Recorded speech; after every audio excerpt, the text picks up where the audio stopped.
Algol. Deathmoid. That name. It had come to him in a dream, but no normal dream.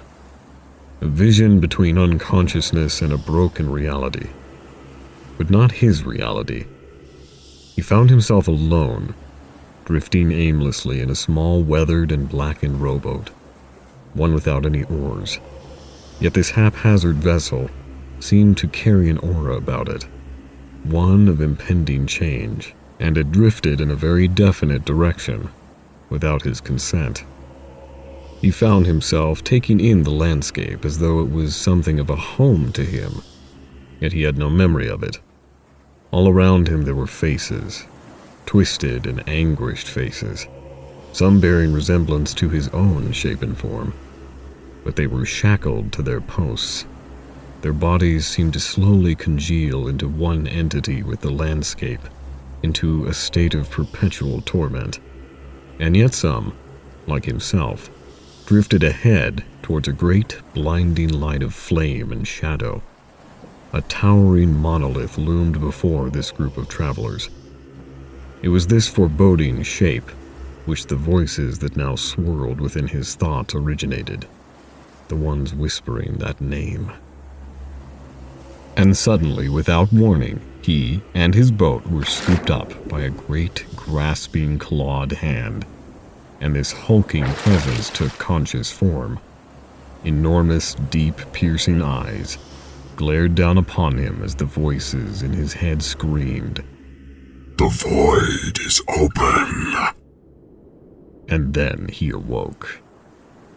No real change had overtaken him, but his resolve to answer where this unceasing internal beckoning was leading him deepened to a wrathful proportion. His very will carried his ship, the Repossession, across the ocean waves, souring and corrupting the water as it traveled. He had given it this moniker as it had become the embodiment of his twisted intentions towards the world he now found himself within. The tide parted like a thought interrupted as he cut through the sea. Still the reach of obedience was incomplete. It required effort, and this continued to irritate him. The ship strained more with each mile, wood groaning beneath its own shape, as if eager to cross some unseen threshold. Below decks, his crew waited. They did not sleep nor speak, they simply stood, crooked at times, broken at others, bent in poses that mirrored nothing natural, like statues based on lives only half remembered. The crew's empty sockets glowed faintly, waiting for direction. They moved only when he was near. Without him, they were as silent as the trenches that birthed them. The island surfaced without warning, a long, white crescent of what appeared to be stone at first, until one recognized the architecture of bone. It crested the surface like a grin long buried. The island rose slowly out of the boiling, blackened water. He disembarked alone, and his crew froze the moment his boots left the deck, as if his presence had stitched them to the ship, and his absence unspooled the thread. He walked forward, and the tide stood still. The entrance did not show itself, not at first. But as he stood before the largest curve of bone, his gaze drifted to a formation of stonework, which almost seemed to shift at his presence, as if the island itself had furrowed its brow in contemplation at what had stepped on its shores. The maw of the cave he approached almost had a countenance of its own, like that of something long deceased.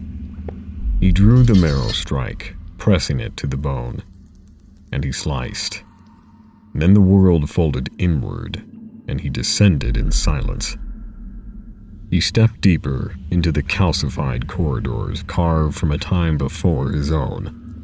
The walls were lined with growths that blinked when unobserved, and seams that tightened as he passed. It was not a temple, nor a tomb, but a thought. He passed fractured hallways, visions clawing at the edges of his perception. Ships drowned in forgotten moments, figures crowned in coral, lightning stitched to waves. Deathmoid did not flinch, nor turn on narrowing paths at random. He followed no instinct, and yet he never questioned where his feet were leading him. By the time the walls disappeared and the space around him turned to a void without reference, Algol realized he could no longer hear his own steps. He stood in nothing. In the midst of this void, a presence took shape. A worn gray orb, cracked and grooved with ancient glyphs. It hovered just beyond reach.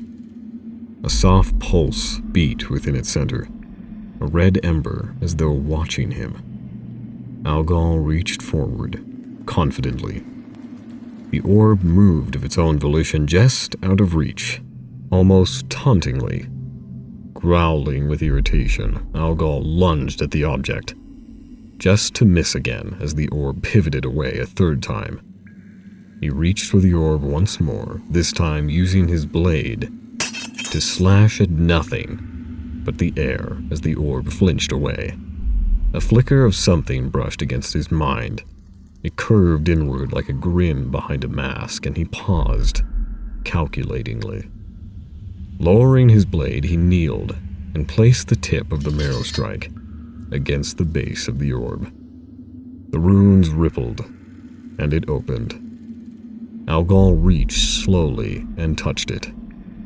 The silence became a chorus of agreement. 1,000 fragmented thoughts flooded him, and none his own. He closed his fingers around it, and his vision flared white, and then red. An intense burning sensation wrapped around his very thoughts like a wave of pressure and wrath. And within this all-consuming sensation of darkness and heat, a whisper escaped. The mortis oculus bleeds no more. Begin again, he whispered. The sea answered, and the tides bent upward in reverence as he emerged. His form breached the shallows surrounding the forgotten grave. The ocean opened around him and parted beneath his rise, bearing him upward. The tide lifted him gently onto the fractured deck of the repossession, boards dry beneath his steps, though the mist wept salt around him. In his palm, the mortis oculus pulsed with life. It pulsed with red light, rhythmically, like that of a beating heart. Algol could still hear the voices, like whispers in the very back of his mind. He felt more alert, his mind sharper than before. The ship's skeletal frame groaned, sensing the change. The rigging pulled taut like sinew through bone. The tide beneath the hull deepened in shade, and the water blackened even further as the anchor was brought up and the ship set sail once more.